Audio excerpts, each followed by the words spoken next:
Now अब हम start करेंगे एट्रीब्यूट्स के बारे में पढ़ेंगे। एट्रीब्यूट्स क्या होते हैं? तो एट्रीब्यूट्स का जो हम यूज़ करते हैं वो हम करते हैं अपने एप्लीकेशन में डेटा को ट्रांसफ़र करने के लिए, ठीक है। तो अभी तक हमारा जो फ़्लो चल रहा है वो मेरा फ़्लो जो इस तरीके से यहाँ पे मैं इसको रिप्रेजेंट करता हूँ, ठीक है। ये हमारा एक एप्लीकेशन है, मान लीजिए, हाँ एप्लीकेशन है, ठीक है। ये एप्लीकेशन है, मैं सर्वर नहीं बोल रहा हूँ, मैं यहाँ पर सर्वर भी ड्रॉ कर लेता हूँ। ये हमारा यहाँ पे सर्वर है।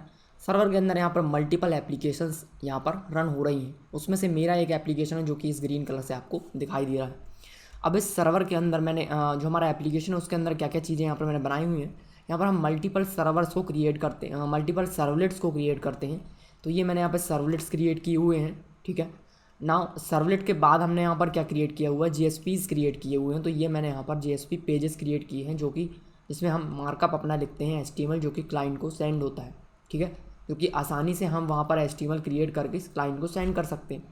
तो मैंने आपको यहाँ बताया सर्वलेट में क्या होता है, हम अपना लॉजिक कोड लिखेंगे सर्वलेट में, ठीक है। जो रिक्वेस्ट आएगी वो आएगी वेब एक्सएमएल से होते हुए। मेरे पास एक वेब एक्सएमएल है यहाँ पर, ये मेरे पास web डॉट एक्सएमएल। अब वेब एक्सएमएल में मैंने क्या किया हुआ है, एक यूआरएल है एबीसी। इस एबीसी यूआरएल को मैंने यहाँ पर मैप किया है किसी सर्वलेट से। तो उसने यहाँ पर चेक किया कि जो एबीसी यूआरएल है ये कहाँ जाना चाहिए, एबीसी सर्वलेट के पास जाना चाहिए। और ये जो एबीसी सर्वलेट है ये कहाँ पे है, तो ये जो सर्वलेट है ये है। तो ये जो रिक्वेस्ट है ये यहाँ पर जाएगी और इसका जो भी काम है वो यहाँ पे होगा। मतलब कि जो लॉजिक कोड है, फॉर एग्जांपल आपने ईमेल दिया, पासवर्ड दिया, जो लॉगिन करने का लॉजिक कोड है, डेटाबेस से कम्युनिकेट करना है, ये जो लॉजिक कोड है ये लॉजिक कोड यहाँ पे रन होगा। और उसके बाद जो भी रिस्पॉन्स है एचटीएमएल यहाँ पे मैं नहीं बनाऊंगा, मार्कअप जो है यहाँ पे नहीं लिखूंगा, ये मैं लिखता हूँ जीएसपी में। तो यहाँ से मैंने जीएसपी को लिंक किया हुआ है, इस जीएसपी को मैं क्लाइंट को सेंड करना चाहता हूँ। बट ऐसा हो सकता है कि जो सर्वलेट है वहाँ से कुछ डेटा है जो कि आपको एचटीएमएल पेज में दिखाना है। तो वो डेटा आप यहाँ पे कैसे ट्रांसफ़र करोगे, ये एक क्वेश्चन है, ठीक है।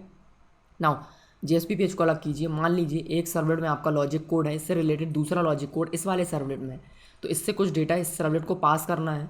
तो मैं यहाँ पे कैसे उस डेटा को पास करूँगा, यहीं पर हम यूज़ करेंगे एट्रीब्यूट का। तो इस यहाँ से हम कुछ एट्रीब्यूट सेट करके उस एट्रीब्यूट को यहाँ पर रीड करेंगे, ठीक है। अब यहाँ पर एट्रीब्यूट्स का स्कोप होता है कि कौन सा एट्रीब्यूट्स कहाँ पर सेट किया है, तो उसको कहाँ कहाँ पर हम उसको रीड कर सकते हैं।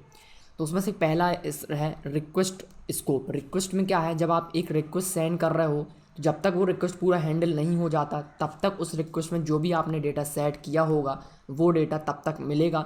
जैसे ही वो रिक्वेस्ट का रिस्पॉन्स सेंड हुआ वो डेटा वहाँ से लॉस हो जाएगा, वो डेटा रिमूव हो जाएगा। इसको हम कहते हैं रिक्वेस्ट स्कोप। सेकंड आता है सेशन स्कोप। तो जब तक आप सर्वर के साथ बने हुए हो, जब तक आपने रिक्वेस्ट सेंड किया, फिर रिस्पॉन्स आया, फिर रिक्वेस्ट सेंड किया, तो जब तक सेशन आपका एक्सपायर नहीं हो जाता तब तक अगर आप सर्वर से कम्युनिकेट करते हो तो उस टाइम पे जो डेटा हम किसी यूज़र का सेट कर रहे हैं वो सेशन स्कोप में होगा। सेशन स्कोप कब तक रहेगा, जब तक कि किसी यूज़र का सेशन यहाँ पे चल रहा है, ठीक है।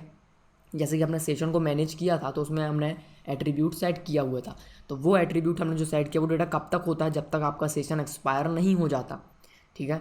इसके बाद है एप्लीकेशन स्कोप। तो जब तक आपका एप्लीकेशन रनिंग स्टेट में है, जब तक आपका एप्लीकेशन रनिंग स्टेट में है तब तक वो डेटा जो एट्रीब्यूट्स हम सेट कर रहे हैं, एट्रीब्यूट क्या है, ये एक डेटा है, ठीक है, एक मैप है, इसके अंदर मैंने डेटा सेट किया। तो ये मैप कब तक है, जब तक आपका एप्लीकेशन रनिंग स्टेट में है। जैसे ही आपका एप्लीकेशन क्लोज हुआ वो जो एट्रीब्यूट्स हैं जिसको हम कह रहे हैं डेटा सेट किया हमने, वो यहाँ से रिमूव हो जाएगा।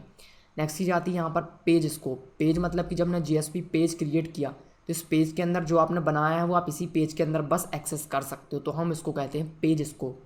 अभी थ्योरेटिकल मैंने आपको बताया हुआ है, चीज़ें उतनी समझ में नहीं आई होंगी।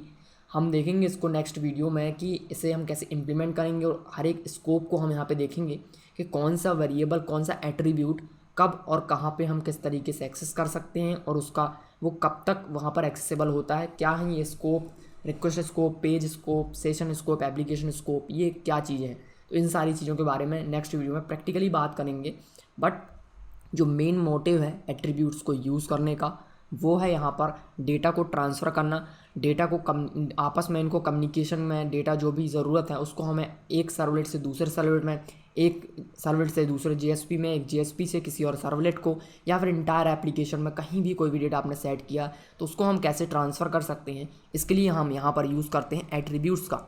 उसका सबसे बेहतरीन एग्जाम्पल यही है कि सर्वलेट में मैंने कुछ लॉजिक कोड लिखा है। फॉर एग्जाम्पल मुझे 100 स्टूडेंट्स का लिस्ट दिखाना है पेज पे, तो ये 100 स्टूडेंट का डेटा जो लेके आएगा वो कौन लेके आएगा, सर्वलेट।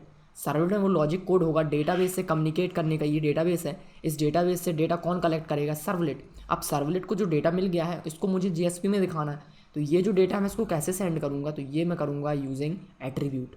ठीक है, तो एट्रीब्यूट मुझे कब और कहाँ और किस तरीके से सेट करना है, कैसे इसको डेटा ट्रांसफ़र करना है, देखेंगे इस बारे में हम नेक्स्ट वीडियो में। इस वीडियो में इतना ही है। Thanks for watching.